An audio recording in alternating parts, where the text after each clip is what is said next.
Okay, I think it started.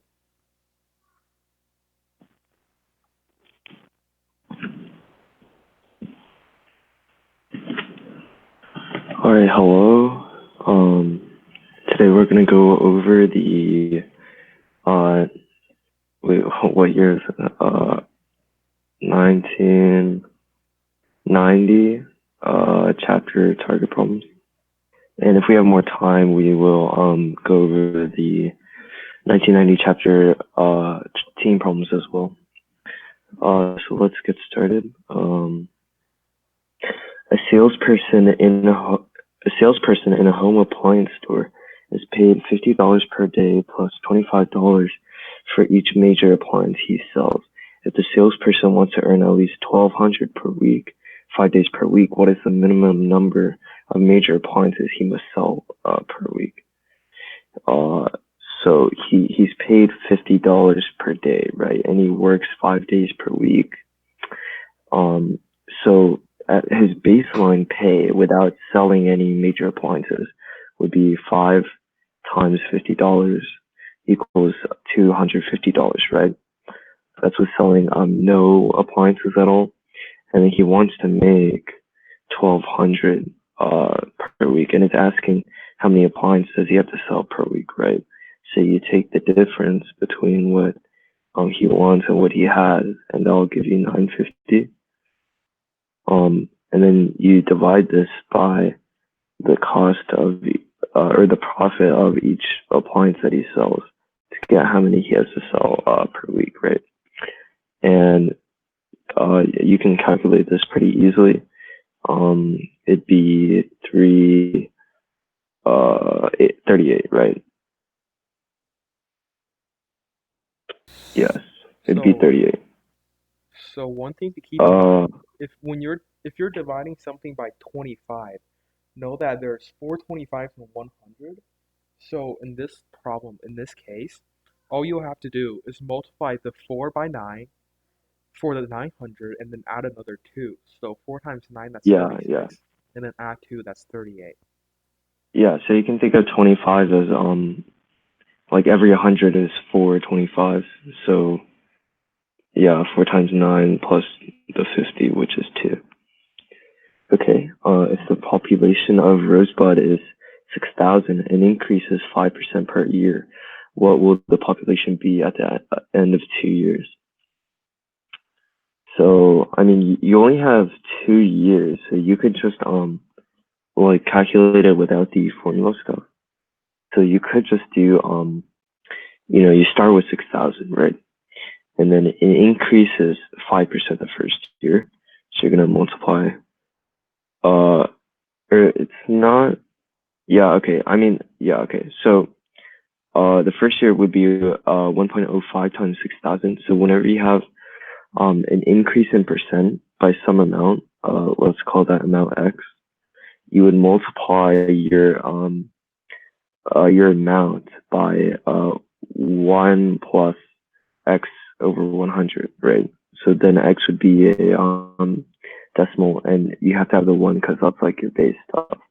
And if you have a negative percentage, like it's decreasing, then you just have 1 minus x over 100. So we're going to multiply 6,000 by 1.05. That will be what the population is at the end of 1 year. And then you multiply it by 1.05 again to get what it is at the end of 2 years, right? So I guess, okay, so this is the target. This is the target test, so you'll have calculators. So I mean, this would be pretty easy. You just put this into your calculator. If you didn't have a calculator, I guess I would probably put this into a fraction. So 1.05 into a fraction would be 21/20ths, right? Because 0.05 is 1/20th and 1 is 20/20ths, right? So then you'd have something like that. And then you can divide the 20s out there. So you could cancel these, and then you divide 4 by 60. So that would be 15. Then you have 21 times 21 times 15. That's not too great, I guess. But 21 squared is 441 times 15. And you have 4410, and then 441 times 5, which would be 2205.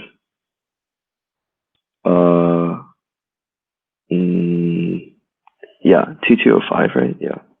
Okay, and then you just add them. So 6615.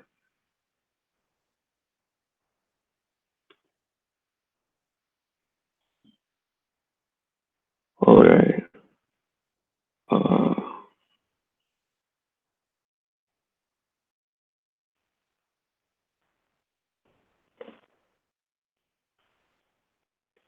Okay. Jack is Jill's brother. Jack has as many brothers as sisters. Jill has twice as many brothers as sisters. How many children are in the family? All right. Okay, Jack has equal brothers and sisters, and Jill has twice as many brothers as sisters. Okay. So they're in the same family, right? So from Jack's point of view, so if this is Jack, or actually, here I'll label boys as B and girls as G. Okay, so if this is Jack, they're the same number of boys and girls other than him, right? And then when you look at Jill, from Jill's point of view, she has twice as many brothers as sisters. So you can see with the first case, if we have one boy and girl on each side of Jack, that won't work because Jill doesn't see any sisters. If you add another one to both sides, it still doesn't work for Jill because Jill has 3 times as many brothers as sisters. If you add another one to each side, then it works because from Jill's point of view, there are 4 brothers and 2 sisters, so that'd be twice as many. So then that would be 7 children. Yeah, I guess you can put this into equations, but because I mean like the answer isn't gonna be too big, right? So you can just do it this way, and it would be pretty fast. Any comments to add, Bill? So for this, if you're on like for this problem, you were able to get it by just listing the options out. But this is also a problem you can solve rigorously with using equations. So, like for instance, if I think it would be fine to do it just listing it out way because I mean you can pretty much safely assume that like the number of children in the family isn't going to be insanely high. right, so yeah, for this problem, it's possible to just list it out because yeah, it's not going to have an insane amount of you're not going to have an Yeah, insane amount of people. and on these tests you really need to like save time, right? Yes, So I mean for the yeah, target round you have a bit more time, yeah. but yeah. Okay. Let's just move on. Find the smallest whole number value of x that satisfies this inequality. So it's 5x minus 1/3 is greater than 1/5 plus 3x. So like any equation, you want to isolate x by itself. So we'll move x's to this side and we'll move constants to this side. So we'll you move the 3x to the side, you have 2x here. And then you add the 1/5 and 1/3. If you add 1/5 and 1/3, you want to put it in the common denominator of like that they both can go into. So that would be 15, right? So 5 is 3 times, or 15 is 3 times 5. So 1/5 would be 3/15. and then 15 is 3 times 5, so 1/3 would be 5/15. And so them added together would equal 8/15. So now we have 2x is greater than 8/15. So now we can just divide by 2 on both sides. And then actually let's cancel it out with the 8. So the dividing by 2, we can cancel it out with the 8, right? So then we have 4 on top, 15 on the bottom. So we have to find the smallest whole number or value of x that satisfies this inequality. And remember, whole numbers do include 0. But so we have 4/15, right? So this is below 1, but it's still positive, right? So that means our x, the smallest it can be, while being a whole number, would be 1. Yeah, it's pretty straightforward. Anything you want to say, Bill? Not really in this case. Okay.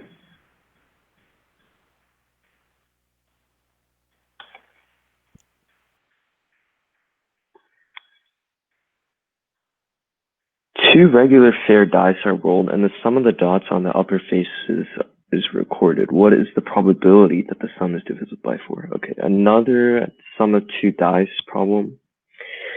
So this comes up a lot, and we said this before in the last meeting, but I'll say it again. So the possible dice rolls for 2 regular fair dice is going to be 2, 3, 4, 5, 6, 7, 8, 9, 10, 11, 12, right? Because your maximum is 1, or your minimum is 1. So your minimum sum for the 2 dice is 2 if they both get 1. And then your maximum is 6. So maximum for the 2 dice is 12. And so the total number of possibilities of rolls that you can get is 36 total, right? Because on the first die, you have six numbers that you can get, right? And same with the second die. So that's 6 times 6 possibilities. That's 36. So with 36 possibilities, 7, the roll of 7 has the most amount of possibilities. Okay, and just memorize this. The number of possibilities for a roll of 7 of 2 regular fair dice is 6. Okay, and as you go outside of 7, the possibilities are going to go down by 1 every single time. So the possibilities of rolling a 6 with 2 regular fair dice is 5, and same thing for 8, and then 4, and then 3, and then 2, and then 1. So like that. Whoops. Yeah, so like that. Okay. Yeah. So, and then you want to know what is the probability that the sum is divisible by 4. So you can just add up all the possibilities, where the sum is divisible by 4, and then you put it over the total number of possibilities, which is 36, right? So the rolls that are divisible by 4 is 4, 8, and 12, right? And then their possibilities is 3, 5, and 1, right? And if you add them up, you get 9, and you put that over 36, so that simplifies to 1/4, right?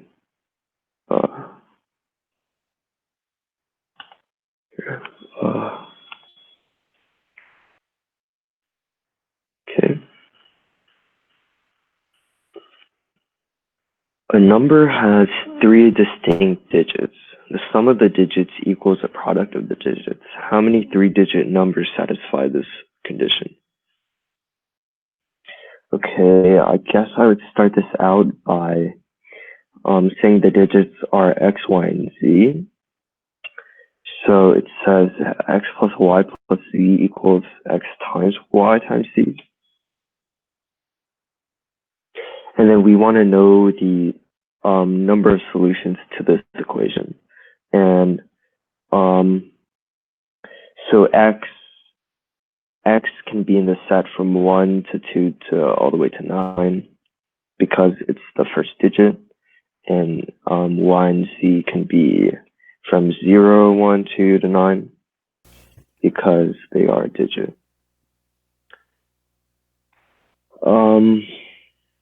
In the case of y and z, because you're setting x plus y plus z equal to x times y times z, there's really no point in adding 0 to the set of Yeah, x, y, so and z can be we, because it cancels out the right side. yeah, we can start by noticing that Y and Z can't be 0, right? Because if they were 0, their product would be 0, right? And if your product is 0, we know X has to be at least not 0, right?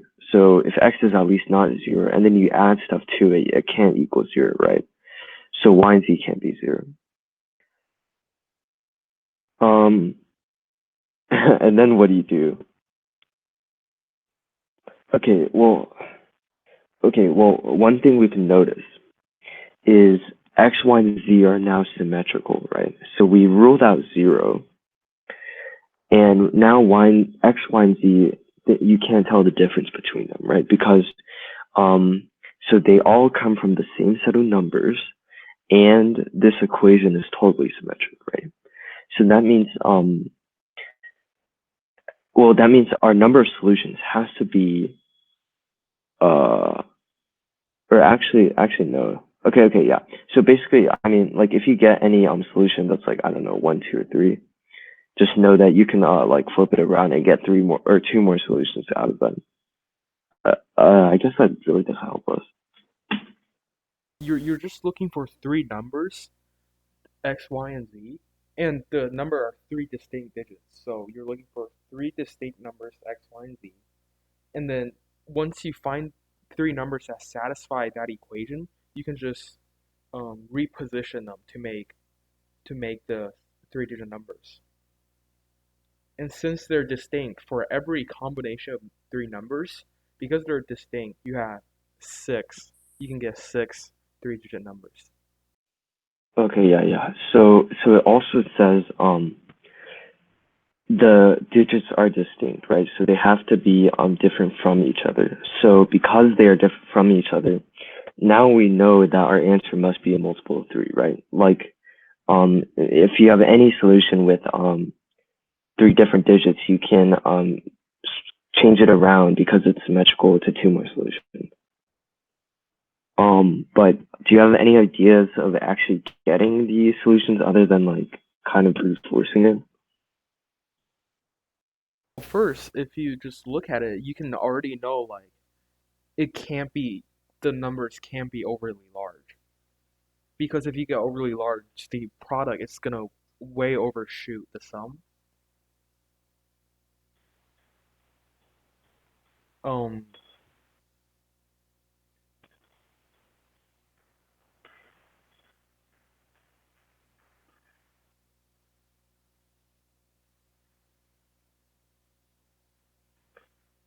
Uh, so we should yeah, and then anything else? so we should start out by noticing that the highest the Okay. sum can get So is I mean, 27. yeah, So the product has to be I guess under we can. 27. So actually, there are only oh, okay, never mind. But yeah, I think we should start on the lowest numbers to see if they'll work, right? And because they're all distinct, our lowest set of numbers is going to be 1, 2, and 3, right? So if we test it, it actually works, right? Because we have 6 and 6. Uh, so we have one solution here. We know you can rearrange this because it's symmetrical. So that will give us 3 solutions for this. Six. Wait, what? 6 solutions. Oh, yeah, actually, yeah.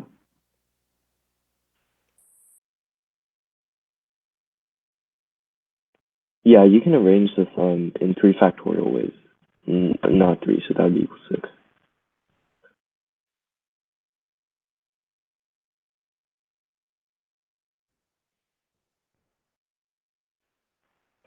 And then how do you prove that you're not going to have any more solutions though?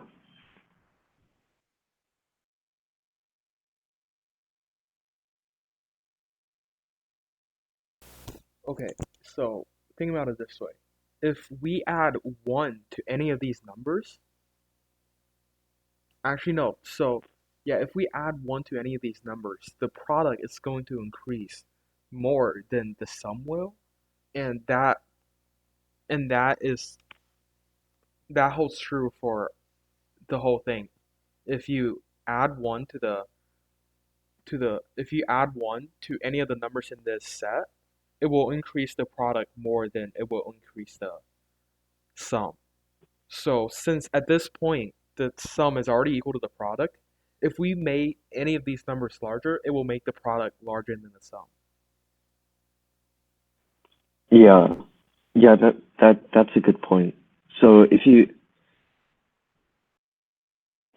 think of increasing these numbers now, because this is the lowest uh set of numbers that you can have, um, it's going to increase the product more than it's increasing the sum, right?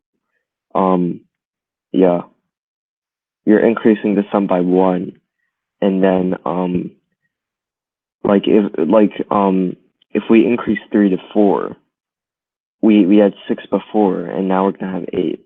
So it's going to be more than one. And as you increase them further, they're going to increase more than this also. So it's never going to increase by one. The product is never going to increase by one after this. So then you can say, this is all of my solutions. So then the answer would be 6.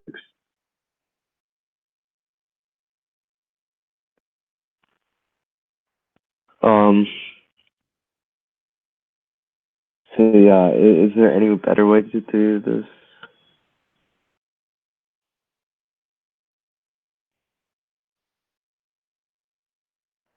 I don't think so. I think the main thing you should notice here is that the product of the three numbers is going to be way higher than the sum of the three numbers.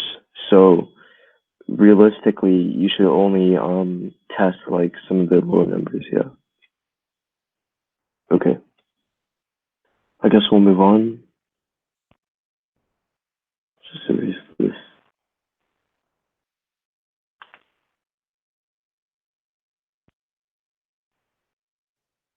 Okay. We have simplified this fraction thing. It shouldn't be too bad. I mean, it's only like some operations, right? So so how you do like these kind of nestled fraction things is you want to start with the operation like on the very bottom, right? Like that's the only one you can do first, right? So you're gonna do 1 minus 1/2 first. That's gonna equal 1/2. And then 1/2, 1 over 1/2, that's gonna flip the fraction, so that's gonna be 2, right? So this thing equals 2, and then you substitute that back, you're gonna have 2 here, and then 1 minus 2 equals -1. 1 over -1 equals -1, right? Yeah, that should be pretty easy. Okay, and then a candy bar was separated into equal pieces. If one person eats 1/4 of the pieces and another person eats 1/2 of the remaining pieces, and there are 6 pieces left, um, in, into how many pieces was the candy bar separated? Okay, so we have some number of pieces, equal pieces. Let's call it X. So one person eats 1/4 of this, right? So we're gonna have 3/4 of the X remaining. And then another person eats 1/2 of this. So there's gonna be 1/2 of this remaining. And then there are 6 pieces left, right? So this expression is for how many pieces we have left, and it tells us that there are 6 pieces left, so we can say that equals 6. And now we just multiply it out. It's going to be 6 times 2 times 4 over 3. Cancel that out. 2 times 2 times 4 is 16. Okay. Uh, Okay, yeah, that's the end of the target problems. Any questions? If you guys have any questions, you can just type in the chat.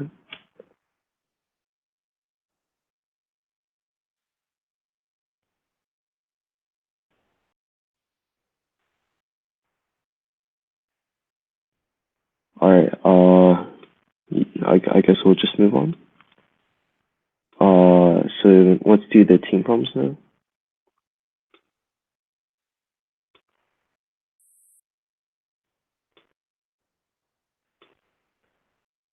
Okay.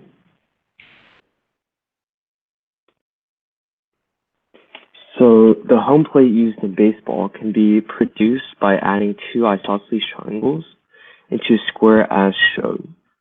What is the area of the home plate in square feet? Okay, so the entire thing is a home plate and we want to find the area. All right, so I'm going to draw the diagram on my thing. So we have a square here. It's very badly drawn. And then you have two isosceles right triangles onto the squares like this. Okay, and it gives you that the side of the square is 1 foot. So what are isosceles right triangles? Well, isosceles means you have two sides that are congruent, right? And it's got to be the legs of the right triangle that are congruent, right? So we know all of these sides are congruent to each other. And if you have a isosceles right triangle, if the legs are x, then you know the diagonal is root 2x. And we can prove this very easily with the Pythagorean theorem, right? Because we know that both of these sides are equal because it's isosceles.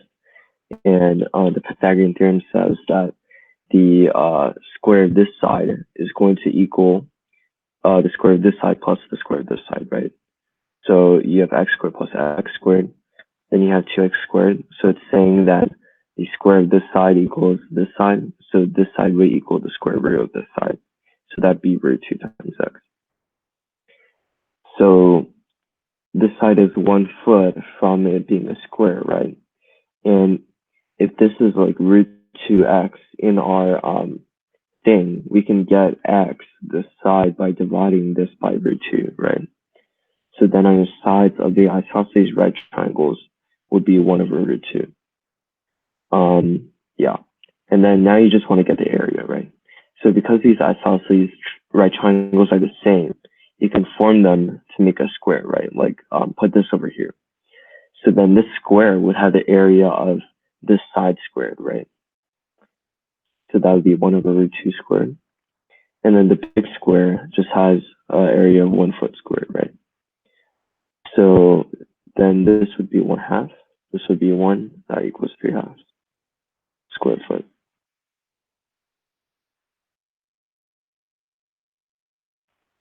Okay.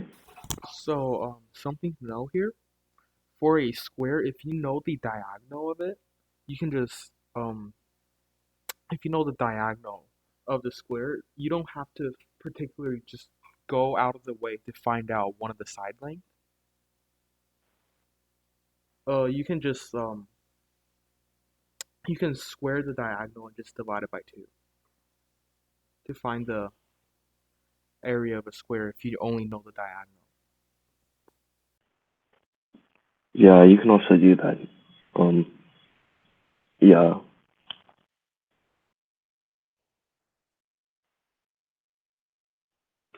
Okay, triangle numbers can be represented by a triangular array. For example, 1, 3, and 6 can be represented like that. The difference of a pair of consecutive triangular numbers is 12. Find their sum. All right, so it gives us a representation for the triangular numbers, so I guess we should use it. So we have 1 as one dot like this, and then 3, you add 2 dots to the bottom, and then 6, you have 3, and then you add 3 more dots to the bottom, right? So every time you're adding 1 more dot to the bottom than you previously did for triangular numbers. So the difference between a pair of consecutive triangular numbers is 12. Okay, well, if we look at our representation, if we take the difference between two consecutive triangular numbers, the difference is going to be these extra dots. And these extra dots is how many we added, right?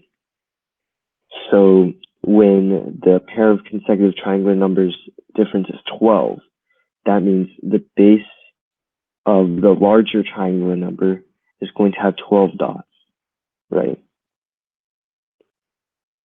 And it's going to be a whole tower with 12 rows, right? Like that. And then the triangular number below it is going to be 11, right? With like a length of 11. So like that. And then what do we want? We want to find their sum. Okay. So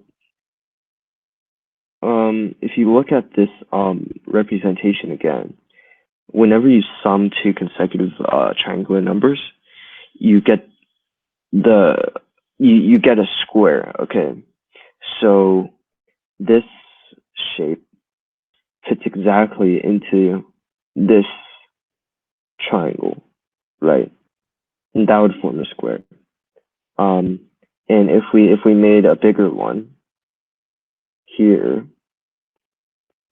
you can see that this one would also fit in here, right? And that would make a perfect square. And so we can know that this 11 triangle would fit into this 12 triangle. And now we have a square of length of 12 dots, right? So this is their sum. The square is their sum. And we want to find that the dots represent like the sum, right? So the number of dots in the square is just going to be the side square, right? Like we can see here, there are 9 dots. That's the side number of dots, 3 square. So this number of dots is going to be 12 squared equals 144. You can also do this with the triangular number formulas if you don't want to do this representation kind of way. So a triangular number, the formula for a triangular number is n times n minus 1 over 2, right? So if we start with 1, that's going to be if we have n as 2. Or actually, you can put plus 1 there, and then it starts at 1. Okay, so if you have n equals 1, then you have 1 times 2 over 2, so that's 1. And then if you have n equals 2, then it's going to be 2 times 3 over 2 is 3, right? So that works. So you can do it this way by saying if we have a number, a triangular number at n equals x plus 1, and 1 at n equals x, the difference equals 12, right? So we would have x plus 1 times x plus 1 over 2. So this is our triangular number at n equals x plus 1. And then our triangular number for n equals x would be x times x plus 1. So that's their difference. So we know it's x and x plus 1 because they're consecutive, right? And we know that this equals 12. So we can multiply 2 on both sides, and then we'll get x plus 1 times x plus 2 minus x times x plus 1 equals 24. And then you expand this, you're going to get a quadratic equation. X squared plus x plus 2x plus 2 minus x squared minus x equals 24. And actually, the x squares cancel out nicely, so you don't have a quadratic equation. And this plus x and minus x cancel. So then you have 2x plus 2 equals 24. So then you have 2x equals 22, x equals 11. So you know your bottom triangular number is the 11th triangular number, and you know your higher one is the 12th triangular number. And then you can plug these numbers in back into the formula to get what they actually are, and then you sum them. So I guess we can just do that. So for 11, it's going to be, the 11th triangular number is going to equal 11 times 11 plus 1, 12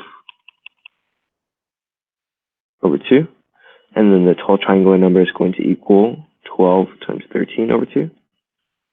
And their sum is going to be 66 plus 6, 8, 78. And then what do you get? 144. All right, anything you want to add, Bill? Not particularly, but just basically, yeah. Yeah, nothing particular. Yeah.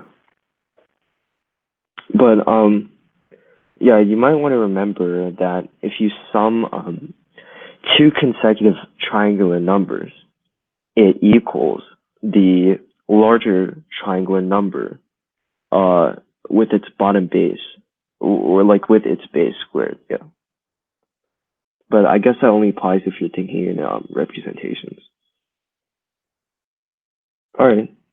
How many members of the set, -8 to -6 all the way to 10, you're increasing by 2, satisfy the inequality, the absolute value of 2x plus 2 is less than or equal to 12. So I guess I would not plug these in because there's a lot of numbers in the set. I guess I would just solve the inequality absolute value of 2x plus 2 is less than or equal to 12 first. What do you think, Bill? Yeah, so you solving the inequality probably is the better method, but if you, because of, there isn't very many numbers in this set, so you could probably get away with just plugging them in, but the better solution here would be to just solving the inequality itself. I guess if you don't know how to solve these, or you're bad at solving them or whatever, then you can just plug them in. But I don't know. I think that would take quite some time. Okay, but yeah, so to solve, so you have absolute value inequality. So whenever you have an absolute value function, you always want to break it up. No one ever wants to deal with absolute value equate, like the actual absolute value, because it's just so messy. So to break it apart, you want to separate it into cases. You want to separate it into cases where the value in the absolute value is positive or negative, right? Because that's all the absolute value function depends on, like what to do, right? Like if you have the absolute value x, you can separate this into two cases. It equals x if x is greater than or equal to 0, and it equals negative x if x is less than 0, right? Because if x is less than 0 or negative, it's going to make it positive. And if you have a negative number and you're making it positive, then you're just multiplying another negative onto it. So you can separate this absolute value equation into two functions where you don't have any absolute value stuff by splitting it into two cases. So we're going to do the same thing with the absolute value of 2x plus 2. So we're going to split this. We can just substitute this for x, right? So it's going to equal 2x plus 2 if 2x plus 2 is greater than or equal to 0, and it's going to equal negative 2x minus 2 if 2x plus 2 is less than 0. Now, with these conditions, what you usually want to do is you don't want to deal with them until the very end. So you solve for the inequality with this, and then you apply this at the very end. So we'll look at this case first. Draw an arrow here. So in this case, where 2x plus 2 is greater than or equal to 0, we just substitute 2x plus 2 for the absolute value of 2x plus 2. And then we have that is less than or equal to 12. If you solve that, you'll get 2x is less than or equal to 10, x is less than or equal to 5.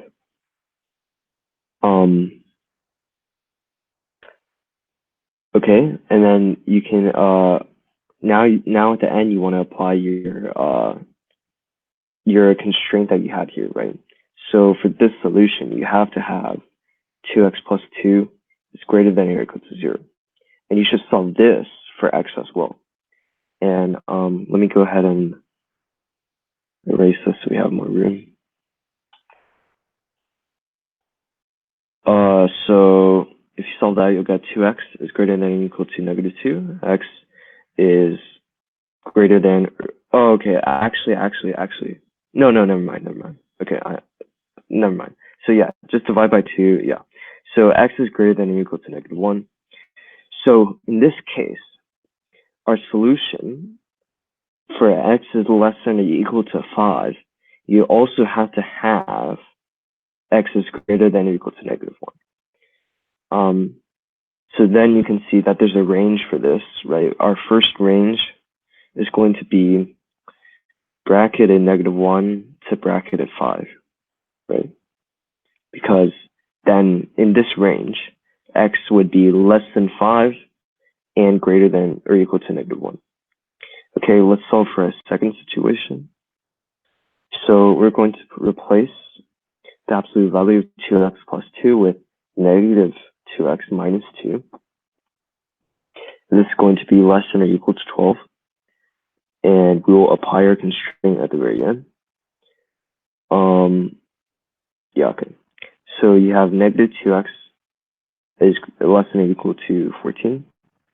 And you're dividing by negative 2. So remember, whenever you divide by a negative number, you're going to change the direction of the inequality.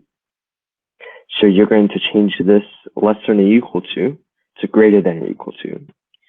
And then 14 divided by negative 2 is negative 6. And so one thing you also have to be careful of is it doesn't apply in this case, but if you ever want to divide by a variable in an inequality, say x, you want to be careful about that, because whenever you divide an inequality by x, the x could be like positive or negative. And if it's positive or negative, it's going to do different things, right? One where you change the sign, one where you don't change the sign. So then you would have to like break it up into more cases with that. So like just like in inequalities, if you're dividing by variables, you have to be careful. Okay. But we're just dividing by negative constants, so you only do one thing, so it's nothing. And then so we have this solution, but it's only applicable when 2x plus 2 is less than 0. So let's solve it here.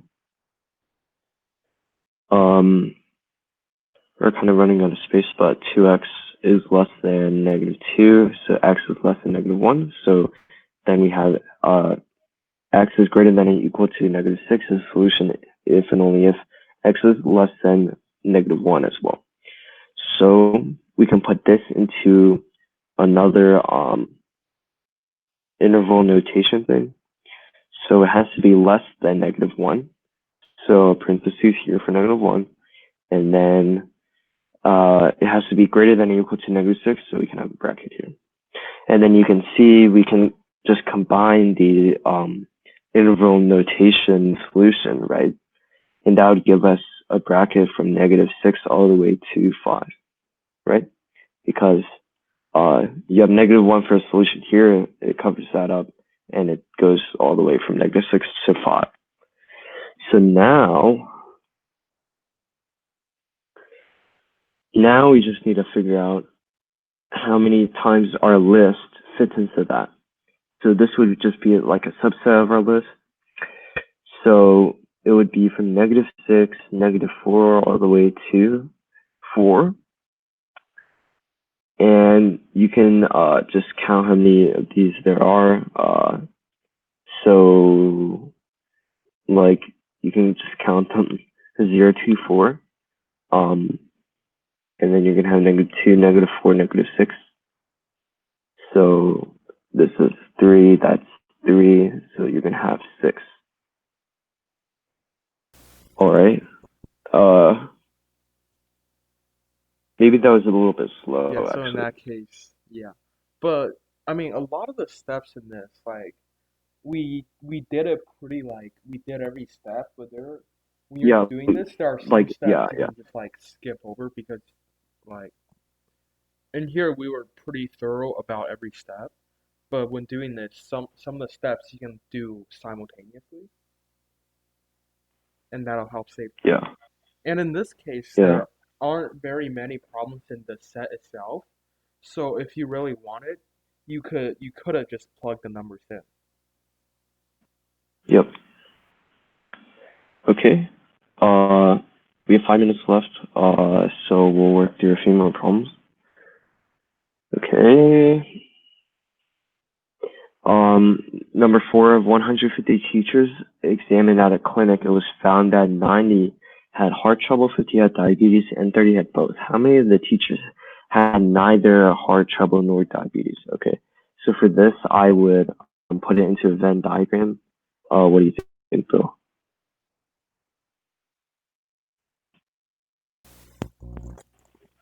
Yeah, a Venn diagram would work. It would help if you can't just like visualize in your head, then yeah, you can probably draw a Venn diagram to do this. Yeah, yeah. So whenever you have like category stuff like this, so the heart trouble category and the diabetes category, and it's talking about like um this number of people have one and this number of people have both and stuff, then yeah, you can put it into a Venn diagram. So this, let's say it's heart trouble and this is diabetes. Okay, so we have 150. Uh, okay, yeah, we have 150 total. So it was found that 90 have heart trouble. So this circle totals the 90 and 50 have diabetes. So this circle totals 50 and 30 have both. So both is just in here. So that's just 30.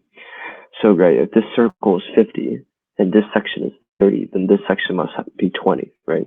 And likewise, this section must be 60. So we want to find the number of teachers that don't have either of them, right? So, so like all of these are independent teachers, right? Like there are 60 in here, there are 30 in here, and none of these like go into more sets, right?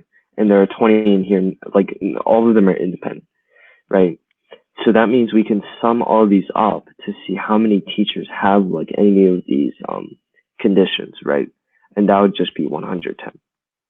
And we tested 150 in total. We want to find how many are not in here, so that would mean they don't have anything. So you just minus 110, that equals 40. So Okay. another way to Yeah. do this, if you didn't want to do a Venn diagram thing, because all we're doing is trying to find how many people in total, we can just add the people who have heart trouble and the people who have diabetes, and then because the people who have both, they were counted twice, we can subtract one. We can subtract the number of people who have both, so we end up with 90 plus 50 and then minus 30. And that's how many people have either conditions. Yep. So we end up with 110 people, which is what we got last time. So we still end up with the answer of 40. Yep. Okay. Number 5. Find all values of x that satisfy 16x equals x cubed. Right. That's the 3, right? Okay. Um.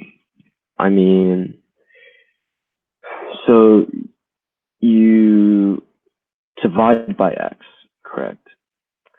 So you divide by x, but when you divide by x, you have to be careful when x equals 0, right?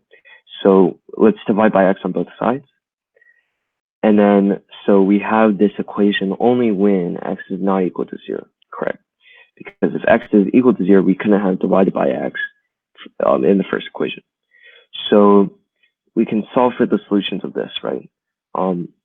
These solutions are pretty easy. I mean, it's just -4 and 4, right? Don't forget the negative value. Yeah, I don't know anything to say about that. Yeah, I 0. mean, You forgot about 0 no, because. no, no, no, no. I know. Oh, okay. Sorry. It goes. Yeah, yeah. Um, I'm just talking about this right now. So yeah, if you have anything, x squared equals something, make sure you have the negative value for it.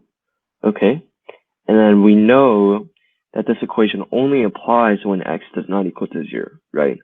So this solution, like we didn't consider x equals 0 yet. So x equals 0 could have been a solution, and it would not be in here. So we had to consider x does not equal 0. If we had like an interval that we had to consider, like x does not exist in like a set of like -1 to 1, then you have to like solve this more. But because this is just x does not equal one number, you just have to test this number one time into this equation to see if it works. So let's just do that. We test if x equals 0 works into that, and it does work. So our total solution would be -4, 0, and 4. Okay, and it's 8 o'clock now, so I don't know. Let's just do one more problem and then we'll stop. Okay. What is the smallest 3-digit number divisible by the first 3 prime numbers and the first 3 composite numbers?